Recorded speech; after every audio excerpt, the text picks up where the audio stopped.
नमस्कार, आप देख रहे हैं बीसीसी न्यूज। मैं हूं रमा धीमान। आइए बुलेटिन की शुरुआत करें, लेकिन उससे पहले हेडलाइंस।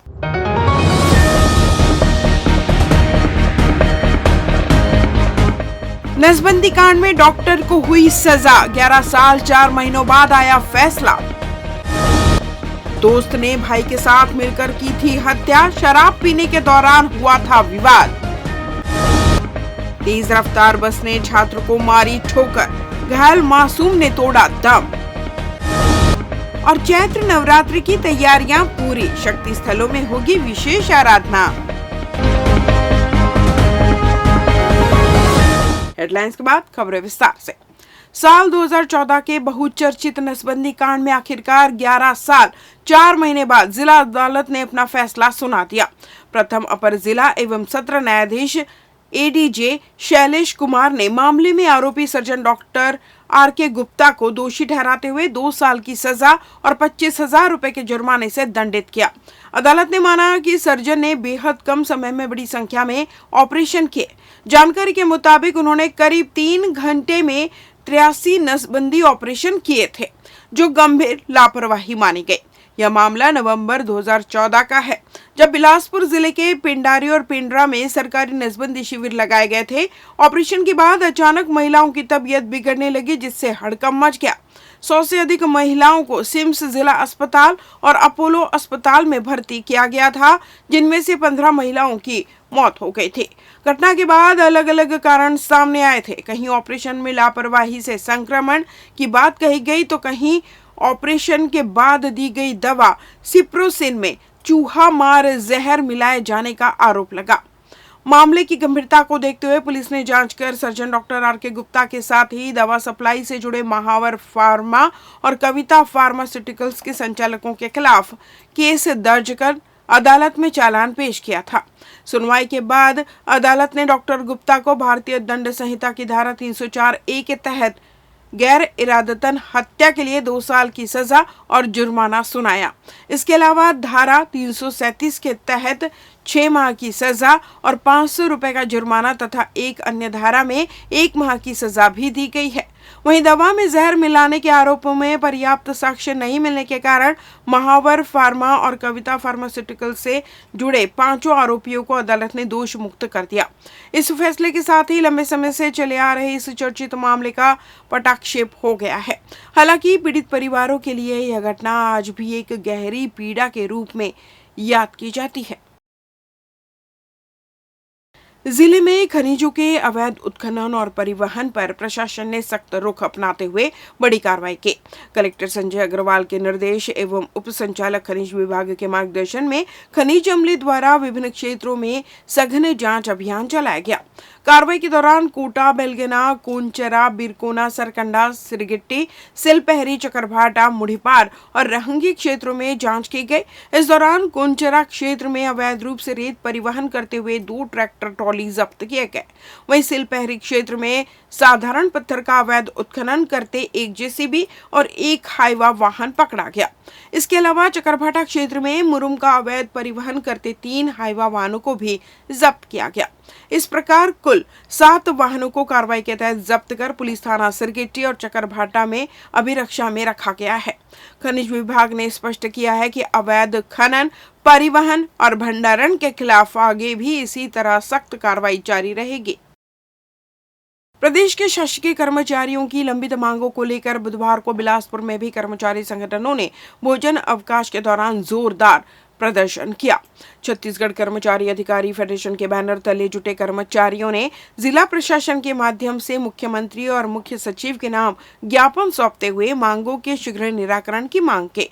प्रदर्शनकारियों का कहना था कि लंबे समय से महंगाई भत्ता, लंबित एरियर्स सहित अन्य 11 सूत्रीय मांगे शासन स्तर पर लंबित है, जिससे कर्मचारियों में असंतोष बढ़ता जा रहा है। उन्होंने बताया कि पूर्व में भी कई बार शासन को पत्राचार और आंदोलन के माध्यम से अवगत कराया गया, लेकिन अब तक ठोस पहल नहीं हुई है। कर्मचारियों ने मोदी की गारंटी के तहत लंबित डीए एरियर्स का भुगतान, अवकाश नकदीकरण की सीमा 300 दिन करने, समयमान वेतनमान का लाभ देने और विभिन्न विभागों में वेतन विसंगतियों को दूर करने की मांग प्रमुख रूप से उठाई। साथ ही शिक्षकों और अन्य कर्मचारियों को नियुक्ति तिथि से सेवा गणना का लाभ देने की मांग भी की गई। प्रदर्शन के बाद कर्मचारियों ने कलेक्टर कार्यालय पहुंचकर ज्ञापन सौंपा और चेतावनी दी कि यदि शीघ्र ही मांगों पर सकारात्मक निर्णय नहीं लिया गया तो आने वाले समय में आंदोलन को और तेज किया जाएगा। जिला प्रशासन ने ज्ञापन को शासन तक पहुंचाने का आश्वासन दिया है। हमारे ये वो था कि वित्त मंत्री जी 11 सूत्री मांगों पे अपना सकारात्मक पिटारा कर्मचारियों के लिए खोलेंगे, परंतु उन्होंने हमारी 11 सूत्री मांगों में एक मांग सिर्फ कैशलेस चिकित्सा को पूर्ण किया है, बाकी 10 सूत्री मांगे यथावत है ना, जो कि मोदी जी की गारंटी में इनके संकल्प पत्र में थी और विधानसभा सत्र अब अंतिम चरण में है ना, बजट सत्र। तो इस बीच में हम लोग ये प्रदर्शन करके सरकार का ध्यानाकर्षण कर रहे हैं कि हमारी अभी 10 सूत्री मांगे पूर्ण नहीं हुई है, उस पर आप सकारात्मक रवैया अपनाइए 20 तारीख तक, नहीं तो हम लोग इसके बाद आंदोलन का विस्तार करेंगे। और इतिहास गवाह है, जब जब आंदोलन का विस्तार हुआ है तो हम लोगों ने प्रशासनिक लॉकडाउन लगा के बताया सरकार को, तो सरकार को यदि उससे बचना है तो हमारी 10 सूत्री मांगों को पूर्ण करें। प्रांतीय निकाय के आह्वान पर 11 सूत्री मांगों को लेकर के कर्मचारी अधिकारी फेडरेशन के बैनर तले आज भोजन अवकाश में ज्ञापन सौंपा जा रहा है। यह ज्ञापन पूरे प्रदेश में 5.5 लाख से अधिक अधिकारी कर्मचारियों के द्वारा सौंपा जा रहा है। 11 सूत्री मांगों में हमारी प्रमुख मांगे 4 स्तरीय पदोन्नत वेतनमान की है। इसके साथ ही साथ में कैशलेस अभी तक के जो इसमें स्पष्ट कोई भी तरीके से आदेश जारी नहीं किया गया वो है। इसके पश्चात पिंगुआ कमेटी की जो हमारी एक वेतन विसंगति को लेकर के रिपोर्ट है वो अभी तक सार्वजनिक नहीं की गई है। साथ में निशर्त अनुकंपा नियुक्ति सहित 11 सूत्री मांगे, जिसमें अनियमित कर्मचारी साथी भी सम्मिलित हैं, इनको यथाशीघ्र पूरा किया जाना चाहिए और पुराने समय से जो हमारी महंगाई भत्ता लंबित है इनको यथाशीघ्र जारी किए जाने के लिए कलेक्टर के माध्यम से माननीय मुख्य सचिव मुख्यमंत्री जी के नाम की आज हमारे साथियों के द्वारा ज्ञापन सौंपा जा रहा है। आज भोजन अवकाश में प्रदेश के सारे जिले में कलेक्टर महोदय के माध्यम से ज्ञापन सौंपा गया है, जिसमें सारे प्रदेश के हमारे 5.5 लाख कर्मचारी शामिल हुए हैं। और हमारा जो मोदी की गारंटी, जिसके लिए हम लोगों ने विगत समय में 3 दिन का अवकाश लेकर रोड पर सड़क पर आकर आंदोलन किया था, उसी को हम पुनः दोहरा रहे हैं। हमारे 11 सूत्री मांगों में एक सूत्री मांग जिसमें कैशलेस सुविधा थी, उस कैशलेस सुविधा की मांग पूरी की गई है, किंतु आज तक के जो है उस पर कोई भी प्रावधान, कोई भी नियम निर्देश अभी जो है जारी नहीं किया गया है शासन के द्वारा। और जो 10 सूत्री मांग है उस पर भी कोई अभी अमल नहीं हुआ है। अतः हम जो है मंच के माध्यम से, जो हमारा कर्मचारी अधिकारी फेडरेशन है संगठन, इसके माध्यम से हम आग्रह करते हैं मुख्यमंत्री जी से कि जल्द से जल्द जो है हमारे मांगों पर ध्यान दिया जाए, और अगर ध्यान समय पर नहीं दिया जाता है तो हम उग्र आंदोलन के लिए बाध्य होंगे। सकरी थाना क्षेत्र में खेत में मिली युवक की खून से लथपथ लाश के मामले में पुलिस ने चौंकाने वाला खुलासा किया। जिस युवक की हत्या अज्ञात आरोपियों द्वारा किए जाने की आशंका जताई जा रही थी, दरअसल उसकी हत्या उसके ही दोस्त ने अपने सगे भाई के साथ मिलकर कर दी थी। घटना 14 मार्च 2026 की है, जब संबलपुर निवासी सतीश कौशिक का शव खेत में पीपल पेड़ के नीचे गंभीर चोटों के साथ मिला था। मृतक के छोटे भाई कृष्णा कौशिक ने थाना सकरी में रिपोर्ट दर्ज कराई थी। मामले की गंभीरता को देखते हुए पुलिस ने तत्काल जांच शुरू की। जांच के दौरान सामने आया कि हत्या के दिन सतीश कौशिक अपने परिचित राकेश कौशिक उर्फ छोटू और गणेश कौशिक के साथ शराब पीने गया था। तीनों सकरी की शराब भट्टी से शराब और खाने का सामान लेकर खेत पहुंचे और वहीं बैठकर शराब पीने लगे। इसी दौरान नशे में धुत सतीश ने गणेश और उसके परिवार को गाली देना शुरू कर दिया। बार बार समझाने के बावजूद जब सतीश नहीं माना तो विवाद बढ़ गया। गुस्से में आकर राकेश और गणेश ने मिलकर सतीश की बेरहमी से पिटाई कर दी। मारपीट के दौरान उसे पीपल पेड़ के पास पटक दिया गया, जिससे उसके सिर और मुंह में गंभीर चोटें आई और मौके पर ही उसकी मौत हो गई। हत्या के बाद दोनों आरोपी फरार हो गए और छिपते फिर रहे थे। पुलिस को सूचना मिली कि आरोपी ग्राम पाण क्षेत्र में छिपे हैं। इसके बाद सकरी पुलिस और बीट आरक्षकों ने घेराबंदी कर दोनों को मेंढरा गांव से गिरफ्तार कर लिया। आरोपी बाहर भागने की फिराक में थे, लेकिन पुलिस की सतर्कता के चलते उनकी योजना नाकाम हो गई। पूछताछ में आरोपियों ने अपना जुर्म कबूल कर लिया है। इस सनसनीखेज मामले में पुलिस की त्वरित कार्रवाई और बीट आरक्षकों की मुस्तैदी की सराहना की जा रही है।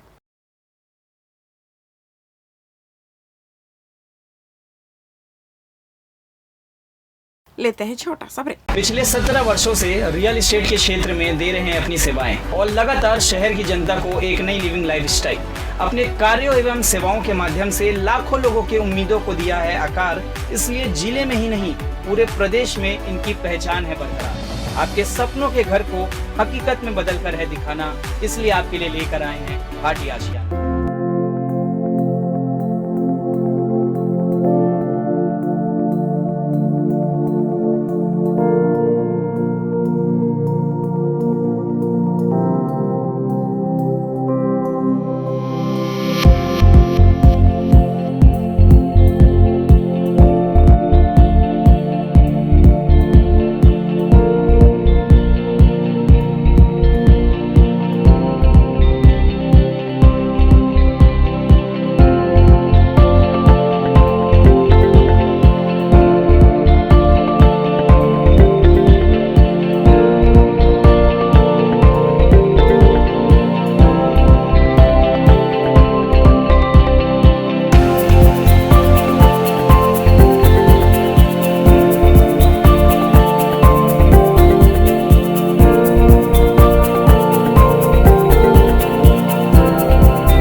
ब्रेक के बाद आपका स्वागत है। बढ़ते हैं अगली खबर की ओर।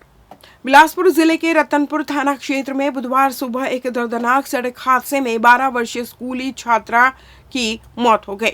यह हादसा सुबह लगभग 8:30 बजे उस समय हुआ जब बच्चा साइकिल से स्कूल जा रहा था।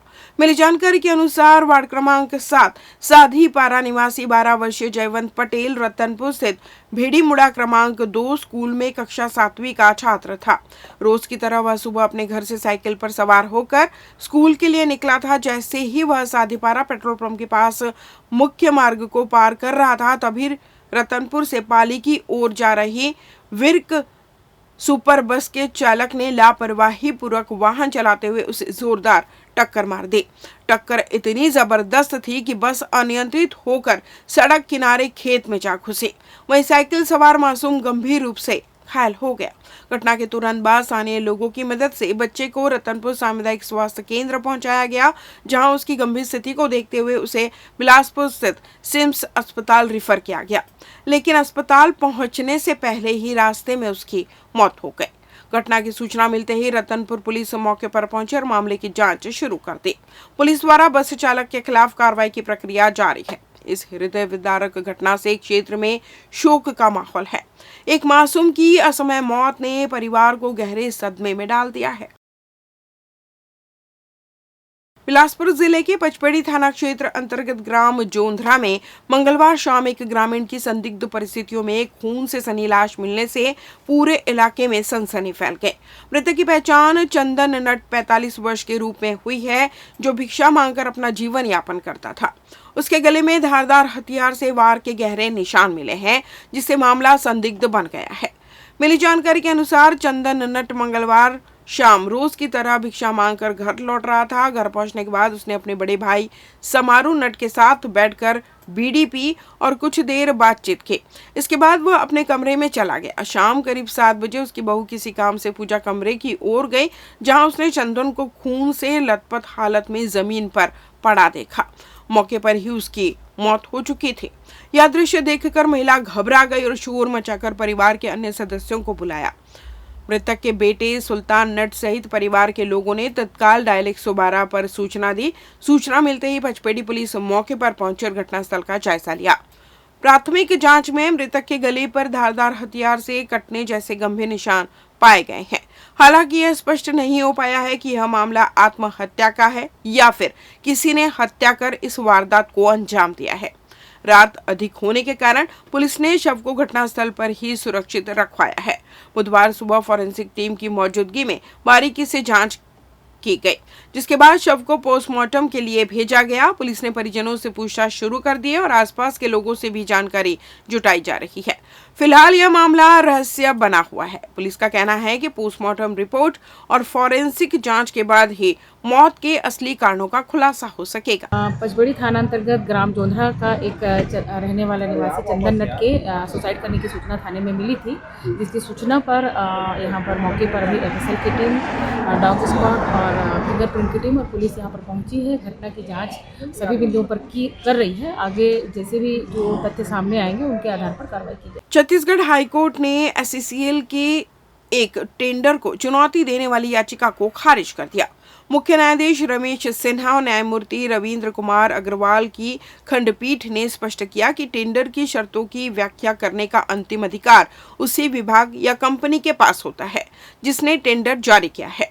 दरअसल एसईसीएल ने कोरबा क्षेत्र की बगदेवा भूमिगत खदान के लिए स्वदेशी कंटिन्यूअस माइनर मशीन के ट्रायल हेतु टेंडर जारी किया था। रायपुर की कंपनी मोशवरिया ने इसमें भाग लेते हुए सैंडविक मॉडल MC350 मशीन का प्रस्ताव दिया। कंपनी का दावा था कि यह मशीन पुणे में निर्मित है और इसमें 57% स्वदेशी सामग्री का उपयोग हुआ है, इसलिए इसे नवनिर्मित माना जाना चाहिए।